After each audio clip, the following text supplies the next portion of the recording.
میں آپ کو ایک چھوٹا سا لفظ دیتا ہوں، وہ سارا دن آپ پڑھتے رہیں تو آپ کے بہت مسئلے حل، خوشیاں، خوشحالیاں، کامیابیاں، قدم قدم پہ آپ کو راحتیں اور سکون اور خیر آپ کو بہت زیادہ چومے گی۔ 40 بار صبح شام سورۃ فاتحہ پڑھے اور سارا دن کھلا پڑھے ایاک نعبد و ایاک نستعین۔ میں گزشتہ 20-30 سال سے یہ بتا رہا ہوں اور اس کے بہت نتائج برکات میں نے دیکھی ہے۔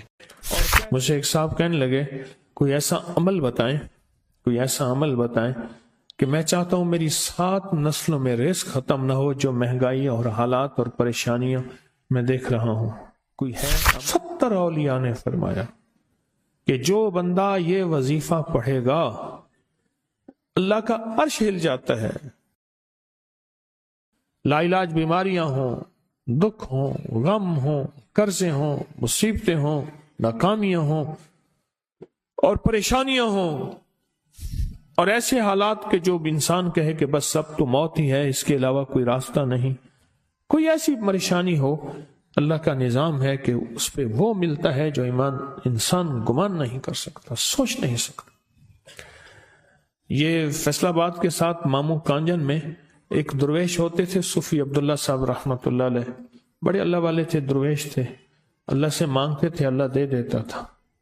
تو مجھے ان کے ایک شاگرد نے بتایا، اردو بازار لاہور میں ہوتے تھے، کہنے لگے کہ میں ایک دفعہ گیا تو مجھ سے فرمانے لگے کہ میرے سارے کے سارے طالب علم استاد جمع ہو کے آ گئے کہ ہمارے جو ہے وہ ہمارے راشن نہیں، کھانا پینا کچھ نہیں، تنخواہیں نہیں ملی، سب چیز ختم ہو چکی ہے، تو اب ہمیں اجازت دے دیں، آپ کے پاس تو ہے نہیں۔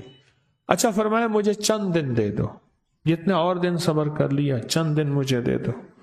تو فرمایا پھر بیٹھ گئے مصلی اور جو سورۃ فاتحہ پڑھی نا جب آتے تھے نا ایاک نعبد و ایاک نستعین، اس کو جو وجدانی کیفیت کے ساتھ دل کی گہرائیوں اندر کے درد کے ساتھ پکارتے تھے، اتنا درد، اتنا غم، اتنا درد، اتنا غم جو پکارتے تھے کہ ایسے محسوس ہوتا تھا کہ زمین ساری کی ساری ہل رہی اور ہر طرف ایک نظام چل رہا ہے۔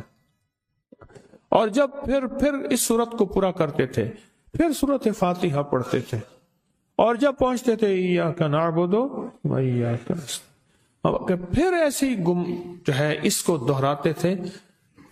پر بات یہ ہے وہ دعا پڑھتے نہیں تھے، مانگتے تھے۔ ایک ہے دعاؤں کا پڑھنا، ایک ہے دعاؤں کا مانگنا۔ وہ دعا پڑھتے نہیں تھے، مانگتے تھے، اور اللہ مانگنے والے کو دیتا بھی ہے، اللہ مانگنے والے کو عطا بھی کرتا ہے، اور اللہ کی رحمت مانگنے والے کے ساتھ سدا رہتی ہے، ہمیشہ رہتی۔ وہ دعا پڑھتے نہیں تھے، مانگتے تھے۔ بس کہا کہ ایسے مانگے، ایسا مانگا، ایسا مانگا کہ اللہ پاک کو ترس آیا۔ چند ہی دنوں میں فرمایا اللہ نے دکھایا کہ یہ دیگ ہے سونے کی بھری ہوئی ہے، اور میں نے آپ کے حوالے کر دی، اور تھوڑا سی ایسی جگہ ہٹائی تو وہ دیگ نکل آئی، تو فرمایا پھر مٹھیاں سونے کی بھر بھر کے دیتے تھے، اور کہتے تھے اس کو حسب ضرورت خرچ کرنا، خیال کرنا، کہیں فضول خرچی نہ کرنا، اسراف نہ کرنا، اللہ کے خزانے ہیں اور برکت والے ہیں، کہ اللہ ناراض ہو کے چھین نہ لے، کہ اللہ ناراض ہو کے چھین نہ لے۔ مجھے ایک صاحب کہنے لگے کوئی ایسا عمل بتائیں، کوئی ایسا عمل بتائیں کہ میں چاہتا ہوں میری 7 نسلوں میں رزق ختم نہ ہو، جو مہنگائی اور حالات اور پریشانیاں میں دیکھ رہا ہوں، کوئی ہے عمل؟ میں کہا بالکل ہے۔ میں نے کہا روزانہ 40 منٹ بیٹھ، 40 منٹ صبح دوپہر شام، جو تیری تنہائی کا وقت ہو، کہ یا اللہ دنیا میں ایسی جگہ کوئی کہیں ہوتی، اکیلے بیٹھے رہتے یاد تیری دل نشیں ہوتی، اکیلے بیٹھے رہتے یاد تیری دل نشیں ہوتی۔ 40 منٹ کوئی ایسا بیٹھ 40 منٹ اس انداز سے مصلی پہ، کہیں بستر میں، کہیں ایسی جگہ جہاں سوئے نہیں، اور بس صرف ایک بار سورۃ فاتحہ پڑھ، اور اس کے بعد ایاک نعبد و ایاک نستعین کو دوہرا۔ جاگ رہے ہیں؟ دیکھتے رہیں، مجھے دیکھتے رہیں، میں آپ کو دیکھتا رہوں۔ آپ اللہ کے اور اس کے حبیب کے مہمان ہیں، آپ کو دیکھنا بھی ثواب ہے، آپ کو دیکھنا بھی ثواب ہے۔ تو میں نے اس سے عرض کیا کہ بس اس کو وجدان سے پڑھو، ایسے پڑھ کے رونگٹے کھڑے ہو جائیں، آنسو بہنے لگ جائیں، دل کے اندر کا درد اور دل کا اندر کا غم اور اللہ کے سامنے حاضری، استحضار اور یہ کیفیتیں تیری ہوں کہ بس اس کے علاوہ کوئی مجھے یاد نہ رہے۔ اس درد سے پڑھو، صرف 40 منٹ۔ 40 کی عدد کے ساتھ کائنات کے رازوں کا بڑا تعلق ہے۔ 40 کا جو عدد ہوتا ہے، بس 40 کے عدد کے ساتھ پڑھ، اور بہت توجہ سے پڑھ اور بہت دھیان سے پڑھ، بہت توجہ سے روز پڑھ۔ مجھ سے کہنے لگا کتنے دن پڑھوں؟ تو میں نے اس سے کہا مجھ سے یہ دن نہ پوچھ، تیرا دل خود بولے گا کہ فیصلے ہو گئے ہیں، بس ختم، دل خود بولے گا۔ یہ بتائیں کہ پیٹ بھرتے ہوئے کوئی گھنٹی بجتی ہے، یہ دل خود بولتا ہے کہ پیٹ بھر گیا۔ پیاس میں بھی کوئی کہتا تو نہیں ہے کہ آپ کی پیاس بجھ گئی ہے، وہ دل خود بولتا ہے کہ بس اب پانی کی ضرورت نہیں ہے۔ نیند سے دل بھر جائے تو بس دل کے بس اب سو لیا، وہ اٹھیں۔ اسی طرح دل خود بولے، دل خود بولے۔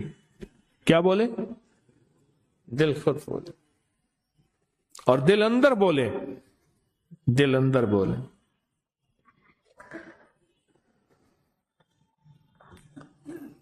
کہ اللہ پاک جل شانہ نے نسلوں کے لیے رزق کی عزت، دولت، برکت کے فیصلے کر دی، بس دل بولے۔ کتنے دیر کر؟ اب یہ تیری اپنے مانگنے میں ہے، اب یہ تیری اپنے مانگنے میں ہے۔ مانگنے میں کمی ہے تو دل نہیں بولے گا، اگر مانگے گا تو پتہ نہیں دنوں میں یا ہفتوں میں، جتنے میں دنوں میں فیصلہ ہو جائے گا، فیصلہ ہو جائے گا۔ اور میں نے اس سے کہا کہ یہ میرے پردادا کے پردادا کا عمل ہے، ان کا یہ عمل ہے، میرے پردادا کے پردادا کا عمل، جو ہماری خاندانی یادداشتوں میں یہ لکھا ہوا ہے، لکھا ہوا ہے۔ اور فرمایا اگر یہ کوئی بندہ کر لے، اللہ نسلوں کا رزق اللہ سے منوا لے۔ اور میں نے اس سے کہا خیال کرنا، رزق کے روحانی ساتھ منوانا، رزق کے روحانی ساتھ منوانا، رزق کے روحانی ساتھ منوانا، ورنہ دولت، مال، چیزیں مل جائے گی جس کے بارے میں کہا جاتا ہے کہ بعض بندے ایسے ہوتے ہیں اللہ پاک ان سے لقمے نہیں چھینتا، سجدے چھین لیتا ہے۔ اللہ ان سے لقمے نہیں چھینتا، کیوں؟ رزق جسمانی دوسرے لفظوں میں مل رہا ہے، اور رزق روحانی اللہ چھین لیتا ہے۔ یہ جو آج آپ بیٹھے ہیں تسبیح خانے میں اور میں بیٹھا ہوں، یہ ہم روحانی دسترخوان پہ بیٹھے ہیں۔ یہ بہت بڑا دسترخوان لگا ہوا ہے، یہ دسترخوان ہے۔ سنا ہے در یار پہ بڑی دھوم ہے، سنا ہے در یار پہ بڑی دھوم ہے، وہاں عاشقوں کا ہجوم ہے۔ یہ روحانی دسترخوان ہے، میں بھی خود محتاج ہوں، یہ روحانی دسترخوان ہے۔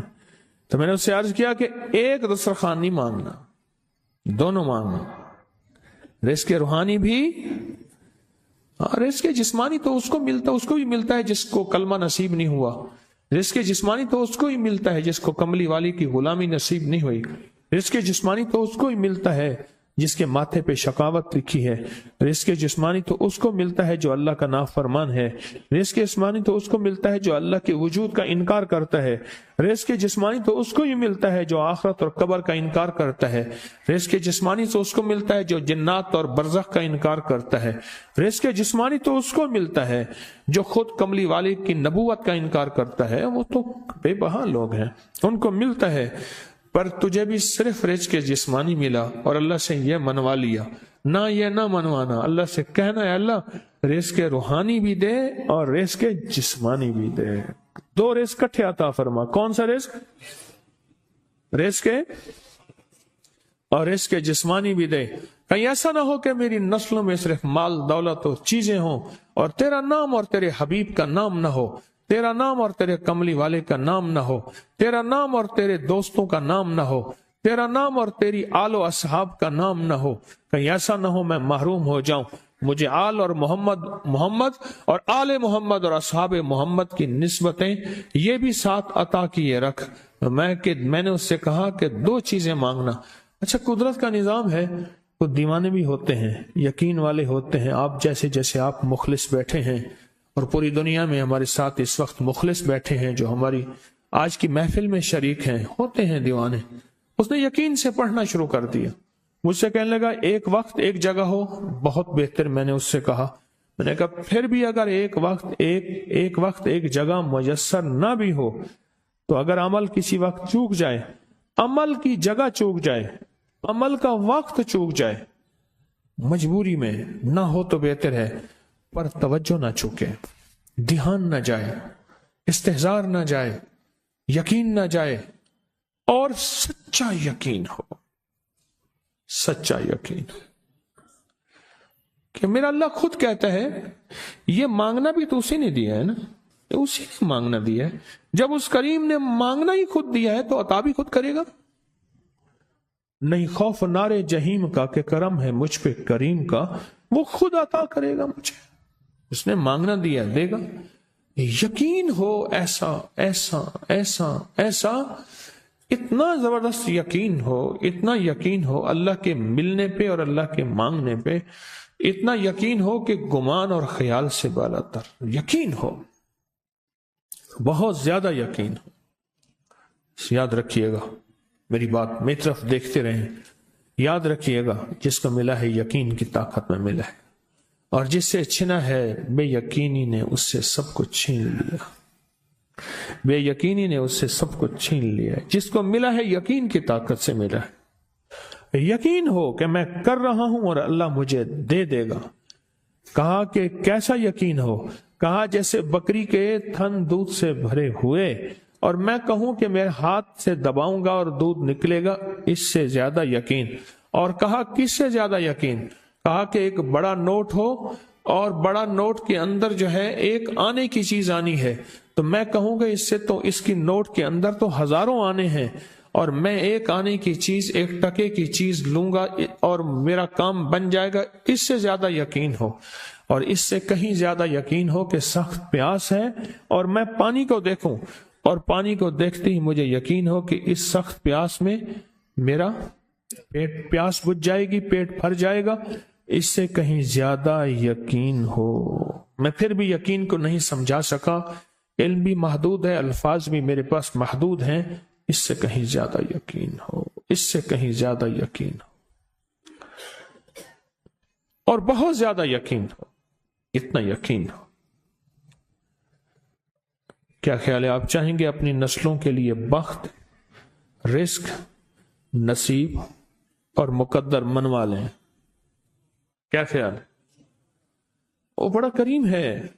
میں نے ابھی نہیں بتایا کہ قرآن کا واقعہ سنایا، حضرت موسیٰ اور خضر علیہ السلام کا قرآن کا واقعہ سنایا کہ ان کی 7 نسلوں کا جو ابا تھا نا، وہ 7 نسلوں میں پہلے والا ابا، دادے کے دادے کے دادے کا دادا، ٹھیک، وہ نیک تھا، وہ دعائیں مانگتا تھا، وہ اللہ کے ساتھ تعلق میں تھا، اس کا تقویٰ تھا، وہ اس کی نیکی کا اثر، اس کی نیکی کا اثر، اس کی نیکی کا اثر نسلوں میں منتقل ہوا، نسلوں میں منتقل ہوا۔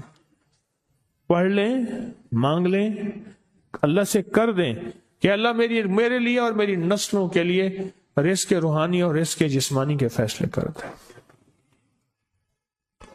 رزق روحانی اور رزق جسمانی کے فیصلے کر دیں۔ شاہ عبد الرحیم تھے شاہ ولی اللہ رحمت اللہ علیہ کے والد محترم، انہوں نے شاہ ولی اللہ سے کہا بیٹا میں تجھے روحانی مشقیں کرا رہا ہوں، ایک مشق ایک بھی کر لے، اپنے لیے اور اپنی نسلوں کے لیے اللہ سے رزق منوا لے۔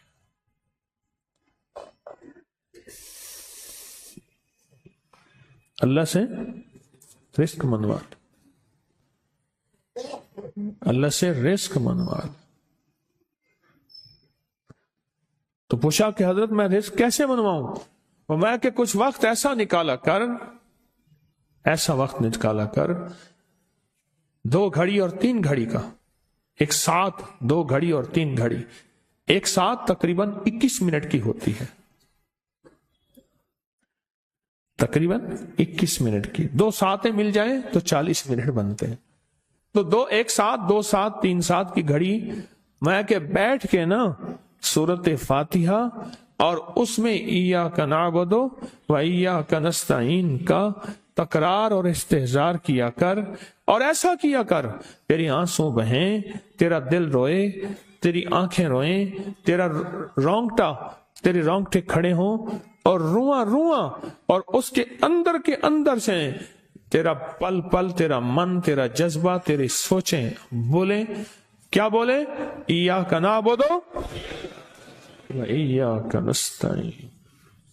تو ایک میلہ تھا اللہ کے نیک بندوں کا، تو اس میں 70 اولیاء جمع ہوئے، 70 اولیاء جمع ہوئے۔ ہر اللہ کے ولی نے کہا کہ آپ کوئی ایسا وظیفہ بتائیں، ایسی تسبیح بتائیں، ایسا ذکر بتائیں جو اللہ کے عرش کو ہلائے اور جو اللہ کی ذات کو متوجہ کر دے، جو اللہ کے تعلق کو نصیب کر دے، کوئی ایسا ذکر، کوئی ایسی تسبیح بتائیں۔ فرمایا سب نے بتایا کہ سورت فاتحہ ہے، اور اب سب سے پوچھا سورت فاتحہ میں کوئی ایسا جز بتائیں جو سورت فاتحہ کا دل ہو۔ سورت یاسین قرآن کا دل، لیکن سورت یاسین کا دل سلام قولا من رب الرحیم۔ ہر سورت کے اندر اللہ پاک نے کچھ نعمتیں، کچھ نکتے رکھے ہیں، تو فرمایا سورت فاتحہ کا دل۔ تو میلے میں جتنے بھی اولیاء 70 بیٹھے تھے، سب نے کہا کہ اگر سورت فاتحہ کا دل پانا ہے تو وہ صرف کیا ہے؟ ایاک نعبد و ایاک نستعین۔ اس کا مفہوم عام سادہ سے یہ ہے کہ مولا غلامی تیری، در کسی اور کا۔ جب غلام تیرے ہیں، منگتے تیرے ہیں، بھکاری تیرے ہیں، محتاج تیرے ہیں، پھر در بھی تیرا ہے، پھر در بھی تیرا ہے، اور کسی کا در مولا نہیں ہے، پھر در بھی تیرا ہے۔ تیرے در کے ہم محتاج، تیرے بر کے ہم غلام ہیں۔ تو میں نے اس سے کہا کہ یہ وظیفہ کر، سارا دن پڑھی ایاک نعبد، اور کام بھی کرتا رہے، وضو بے وضو چلتا بھی رہے، یہ پڑھتا بھی رہے، پڑھتا بھی رہے، پڑھتا بھی رہے، چند دن چند ہفتے یہ عمل کر، اور رات سوتے ہوئے سورت فاتحہ پوری کر 40ویں، اور پھر درود پاک پڑھتے پڑھتے سو جا۔ 70 اولیاء نے فرمایا کہ جو بندہ یہ وظیفہ پڑھے گا اللہ کا عرش ہل جاتا ہے، اور فرشتوں میں کوہرام مچ جاتا ہے، اور فرشتوں میں اللہ کے بارگاہ میں فریادیں ہوتی ہیں کہ یا اللہ یہ بندہ ہے اور اس نے یہ عمل کیا ہے، یہ وظیفہ کیا ہے، اور ابھی تک اس کی دعا قبول نہیں ہوئی، اس نے یہ مانگا ہے ابھی تک دعا قبول نہیں ہوئی، فرشتوں میں یہ کوہرام مچ جاتا ہے۔ ایک اللہ کے دوست تھے، سوتے سوتے ایک دم اٹھ بیٹھے، اٹھنے کے بعد وجدانی کیفیت کے ساتھ جو ہے یہ وظیفہ پڑھنے لگے۔ تو کسی نے پوچھا کہ حضرت کیا ہوا؟ فرمایا میں نے دیکھا کہ اللہ کے عرش کے نیچے جنتی ہیں اور وہ ٹہل رہے ہیں، اور سب کی زبان پہ یہی وظیفہ ہے، ایاک نعبد و ایاک نستعین، سب کی زبان پہ یہی وظیفہ ہے اور سب یہی پڑھ رہے ہیں۔ یقین سے سورت کوثر دیدار مصطفیٰ کے لیے بہترین وظیفہ ہے، سورت کوثر دیدار مصطفیٰ کے لیے۔ اور سورت کوثر کی جو آخری آیت ہے وہ آج کے وقت کی ہر وقت کی ضرورت تھی، آج کے وقت کی اشد ترین ضرورت ہے۔ ان شانئک هو الابتر، آپ کا دشمن ابتر، اس کی حالت ابتر ہو جائے گی۔ میرے حبیب آپ گھبرائیں نہیں، دشمن آپ کو تانے دیتے ہیں، دشمن باتیں کرتے ہیں، حسد کرتے ہیں، آپ نہ گھبرائیں. ان شانئک هو الابتر، کہ آپ کا دشمن ذلیل خوار ناکام ہوگا، ابتر ہو جائے گا، اس کی حالت ابتر ہو جائے گی. اور وہ دشمن جادو ہے، جنات ہیں، اثرات ہیں، بندشیں ہیں، حسد ہے، کینہ ہے، بغض ہے، نظر بد ہے، وہ کسی شیطانی شکل میں ہے، وہ کسی روپ کی شکل میں ہے، وہ ہنومان ہے، وہ کوئی کالی دیوی ہے، وہ کچھ چیز ہے، وہ کالا جادو ہے، وہ چوڑے ہیں، وہ کوئی بھی شکل میں ہے دشمن. ان شانئک هو الابتر، اور آپ کا دشمن کوئی بھی ہے، وہ وبا ہے، وہ کرونا ہے، وہ کوئی بیماری ہے، دشمن کوئی بھی ہے ابتر ہو. ساری زندگی اگر خوشحال رہنا چاہتے ہیں، زندگی میں 1 سال چپ کر کے سورت کوثر کا سال طے کر لیں. یہ سورت کوثر کا سال ہے. ہاں، ہم کرتے کراتے ہیں نہیں. پانی نکلنے کا وقت ہوتا ہے تو ہمیں جلدی ہوتی ہے، حالانکہ 100 فٹ پہ پانی نکلنا تھا، 90 فٹ کھود لیا، ابھی 10 فٹ باقی رہتا ہے اور پانی نکل آتا. جب 10 فٹ باقی ہے، کہنے لگے جی وظیفے سے کچھ نہیں ملتا، بڑا پڑھ کے دیکھ لیا. تھوڑا سا جم کے دیکھ تو صحیح. کون کہتا ہے کہ میں نے سورت کوثر سے پایا؟ کوئی بتائیں، بولیں.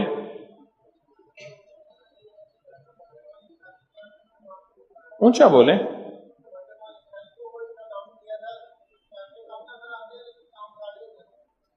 کہتے ہیں برکت والی تھیلی پہ دم کیا تھا، پیسے کم نظر آتے ہیں پر کام سارے ہو جاتے ہیں. پیسے کثرت پہ نہ جانا، برکت پہ جانا. جی اور جی بولو جی.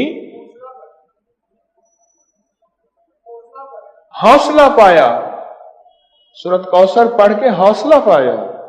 اور حوصلہ ایسے نہیں ملتا، بہت کچھ نظر آتا ہے پھر حوصلے ملتے ہیں.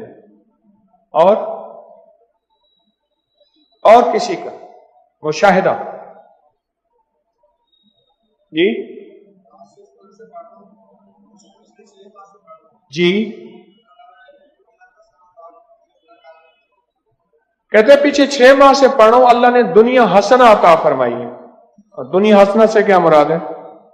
رب نے اپنی برکت کے کرشمے دکھائے. اور پڑھ رہا ہوں، کہتے ہیں امید ہے وہ فی الآخرت بھی حسنہ ہو جائے گی انشاءاللہ.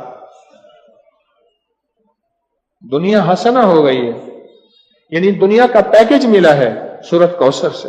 دنیا حسنتم وفی الآخرت حسنتم، ملتا ہے. پانے والے پاتے ہیں، اور غیب کے خزانے سے ملتا ہے. جی جی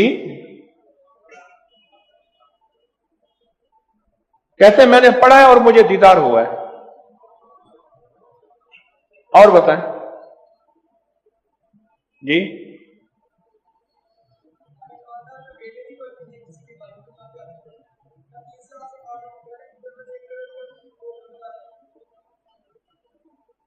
کہتے ہیں ہمارے خاندان میں بیٹے نہیں بچتے تھے. کیوں؟ مشرکین مکہ نے، دشمنان اسلام نے میرے کملی والے کو بیٹا نہ ہونے کا تانا دیا تھا کہ آپ کے بیٹے نہیں بچتے. میرے رب کی حکمت تھی، میرے رب نے میرے حضور کملی والے کو جیسے خود یکتا ہے ایسے یکتا رکھنا تھا. خود رب العالمین ہے، وہ رحمت للعالمین ہے.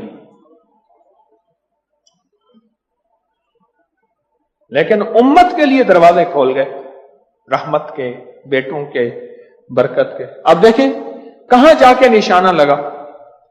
کہتے ہیں سارے خاندان کے بیٹے نہیں بچتے تھے، اور میں نے پڑھا اور غالباً 3 بیٹوں کی آواز میں نے سنی. ایک ہوا ہے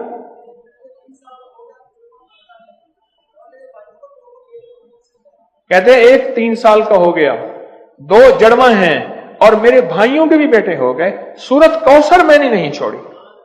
بولو، اچھا میں نے سورت کوثر کو بے اولادی کے لیے بڑی طاقتور چیز اور بیٹوں کے لیے بڑی طاقتور چیز، کیونکہ سورت کوثر تو آئی ہی اس لیے تھی کہ میرے حبیب آپ کیوں پریشان ہوتے ہیں؟ انا اعطیناک الکوثر، ہم نے تو آپ کو کوثر، دنیا کی بھی آخرت کی بھی خزانے دیے، آپ بانٹتے جائیں۔ جی اللہ نے 4 بیٹے دیے اور رزق بھی، کیوں جی؟